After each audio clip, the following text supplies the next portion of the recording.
Hello বন্ধুরা, আশা করি সবাই ভালো আছেন। এই মুহূর্তে অ্যান্টার্কটিকায় আমরা সবাই রয়েছি এবং বেশ কিছুদিন ধরে গত 15-20 দিন মতো আমরা জার্নি করে এই জায়গাতে পৌঁছেছি এবং চমৎকার অনুভূতি, বিশেষ করে এখানকার প্রকৃতি আমাদেরকে খুবই আপন করে নিয়েছে। গতকালকে আমরা যে প্রাণীকুল রয়েছে, বিশেষ করে তিমি আমরা দেখছি অনেকগুলো, মোটামুটি অনেক তিমি আমরা দেখেছি আমাদের চতুর্দিকে আটকে ছিল কিছু কিছু জায়গায়, এবং সেই সাথে আজকে যে ব্লু আইস যেটা আমরা সবসময় টেলিভিশনে দেখেছি কিংবা আমরা দেখেছি ক্যালেন্ডারে, সেই জিনিসগুলো চোখের সামনে যখন দেখছি অ্যামেজিং।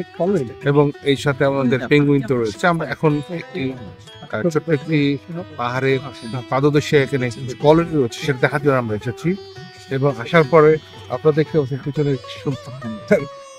যে দিগন্তটা, ওখানে ছোট ছোট ভাসমান যে আইসবার্গ গুলো দেখতে পাচ্ছেন, বুঝতে পারছেন যেগুলো আসলে মুখে প্রকাশ করে এই ভাষাগুলো বলা যায় না, এগুলো শুধু দেখে নিজেকে ফিল করতে হয়। তবু আপনাদেরকে অনেক অনেক শুভেচ্ছা। আপনারা যদি সুযোগ পান অবশ্যই অ্যান্টার্কটিকাতে আসবেন এবং এই সুন্দর পৃথিবীর এই বিরল জায়গাটায় উপভোগ করবেন এবং স্বাদ দেবেন। ধন্যবাদ।